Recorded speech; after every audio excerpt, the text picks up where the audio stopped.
Assalamualaikum warahmatullahi wabarakatuh. Selamat siang. Perkenalkan saya Dwi Akhiri Drita Widyaningrum dengan nomor induk mahasiswa 030110823240002. Saya berasal dari Universitas Veteran Bangun Nusantara Sukoharjo, Jawa Tengah. Saya mengambil program studi teknik sipil dari kampus asal saya maupun kampus tujuan saya di Universitas Sriwijaya. Saya mengambil K3 di Universitas Sriwijaya melalui program pertukaran mahasiswa Merdeka. Pada siang hari ini, saya akan mempresentasikan materi mengenai K3. Materi tersebut saya presentasikan guna memenuhi nilai ujian akhir semester pada makul K3.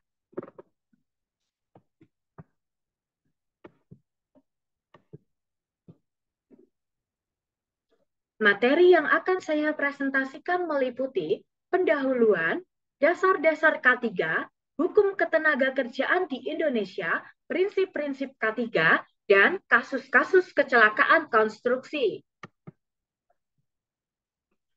K3 atau kesehatan keselamatan kerja merupakan bidang yang berperan dalam rangka melindungi, memelihara, serta menjaga keselamatan pada lingkungan kerja. K3 merupakan elemen penting yang harus diterapkan di dalam perusahaan serta ketenagakerjaan. Oleh karena itu, K3 haruslah memiliki dasar-dasar yang jelas dalam hal regulasi serta aturan yang berkaitan dengan pelaksanaan K3. Dasar-dasar K3 terdapat pada Pasal 27 Ayat 2 Undang-Undang Dasar tahun 1945, Pasal 87 Nomor 13 Tahun 2003 Paragraf 5, Pasal 86 Undang-Undang Nomor 13 Tahun 2003 Paragraf 5, dan Undang-Undang Nomor 1 Tahun 1970. Hukum ketenagakerjaan di Indonesia. Terdapat banyak definisi dari hukum ketenagakerjaan menurut para ahli, seperti Sutikno, Molenaar, dan Nef van Asfeld.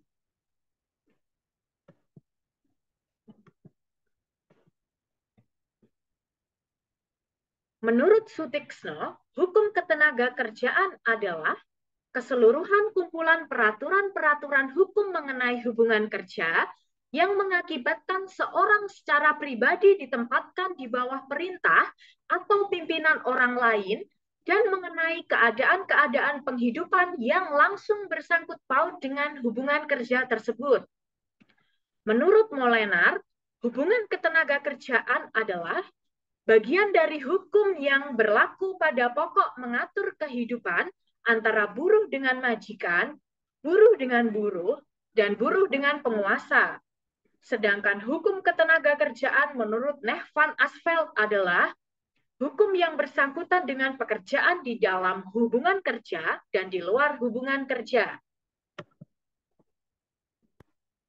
Berdasarkan Undang-Undang Dasar tahun 1945, dasar dari hukum ketenagakerjaan di Indonesia adalah 1. Pasal 27 ayat 2 Undang-Undang Dasar 1945 yang menyatakan bahwa tiap-tiap warga negara berhak atas pekerjaan dan penghidupan yang layak bagi kemanusiaan. Nomor 2, Pasal 5 ayat 1, Pasal 20 ayat 2, Pasal 28, Pasal 33 ayat 1 Undang-Undang Dasar tahun 1945 yang juga menjadi payung hukum. Cakupan dari undang-undang dan hukum ketenagakerjaan adalah sebagai berikut. 1. Peraturan jam kerja dan waktu lembur. 2. Istirahat dan cuti karyawan. 3. Struktur skala upah karyawan. 4. Kebijakan khusus karyawan perempuan. 5. Hak-hak dasar seorang karyawan. Ketentuan upah berdasarkan undang-undang dan hukum ketenagakerjaan adalah sebagai berikut. 1. Kompensasi yang berdasarkan himbauan pemerintah. 2. Dasar pengupahan seorang karyawan. 3. Komponen dasar upah karyawan. 4. Berbagai jenis tunjangan karyawan. 5. Peraturan hukum upah lembur. Istilah-istilah khusus yang terdapat pada hukum ketenagakerjaan adalah sebagai berikut. 1. Perjanjian kerja waktu tertentu atau PKWT. 2. Perjanjian kerja waktu tidak tertentu atau PKWTT. 3. Outsourcing. Dan yang keempat, cuti karyawan. Dalam pelaksanaannya, manajemen K3 memiliki yang namanya prinsip pelaksanaan. Dalam hal ini, prinsip pelaksanaan pada K3 berdasarkan dari OHSAS 18001. Terdapat prinsip pada K3. Berikut adalah prinsip-prinsip tersebut. Semua pekerja memiliki hak. Kebijakan keselamatan dan kesehatan kerja harus ditetapkan. Harus ada komunikasi yang baik antara mitra sosial, yaitu pengusaha dan pekerja, dengan pemangku kepentingan lainnya. Kebijakan harus ditegakkan, perbaikan terus-menerus keselamatan dan kesehatan kerja harus dipromosikan. Informasi penting untuk pengembangan dan pelaksanaan program juga kebijakan yang efektif.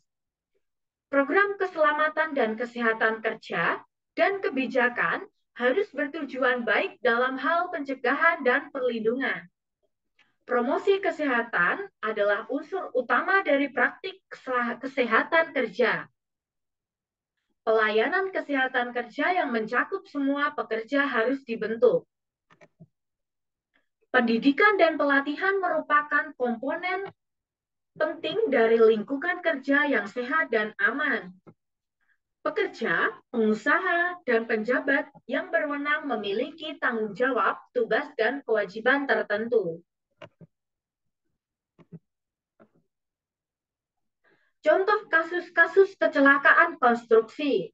Pada dasarnya, ada beberapa hal yang menjadi faktor terjadinya kecelakaan kerja. Di antaranya adalah 1. Unsafe action, yaitu suatu tindakan yang salah dalam pekerjaan yang tidak menurut pada SOP yang telah ditentukan atau human error.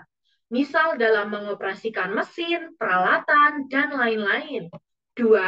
Unsafe condition, yaitu lingkungan kerja yang tidak baik. Misal, lingkungan fisik, biologi, kimia, dan psikososial. Contoh kasus kecelakaan konstruksi yang terjadi di Indonesia. 1. Kren pengangkut beton proyek DDT di Matraman, Jakarta Timur, roboh pada hari Minggu, 4 Februari tahun 2018. 2. Beton proyek Light Rail Transit atau LRT jatuh di Jalan MT Haryono, Jakarta Timur, Rabu, 15 November tahun 2017. 3. Beton pembatas proyek Mass Rapid. Pembatas beton proyek atau Mass Rapid Transit pada MRT jatuh di Jalan Wijaya 2, Jakarta Selatan pada hari Jumat, 3 November tahun 2017. Kecelakaan kerja yang terjadi pada bidang konstruksi ini menyebabkan kerugian material maupun non-material pada pekerja dan juga pengelola proyek konstruksi. Oleh karena itu, agar lebih baik diterapkan K3 pada proyek konstruksi, diperketat dan juga digencarkan lagi melalui pelatihan, sosialisasi K3 pada pelaksanaan proyek konstruksi. Ketupat kecemplung santen, sedaya kelapatan, kula nyuwun pangapunten. Sekian sedikit materi pada K3 yang dapat saya sampaikan. Kurang lebihnya saya mohon maaf apabila ada kekeliruan kata maupun kalimat yang saya sampaikan. Wabillahi taufiq walhidayah. Wassalamualaikum warahmatullahi wabarakatuh. Saya Dwi Akhiri Drita Widyaningrum dari Program Studi Teknik Sipil Universitas Veteran Bangun Nusantara Sukoharjo, Jawa Tengah mengucapkan terima kasih banyak pada dosen pengampu makul K3 yang selama ini 1 semester telah membimbing juga mengarahkan saya memberi pemahaman yang baik pada makul K3 selama saya menjalani studi di Universitas Sriwijaya.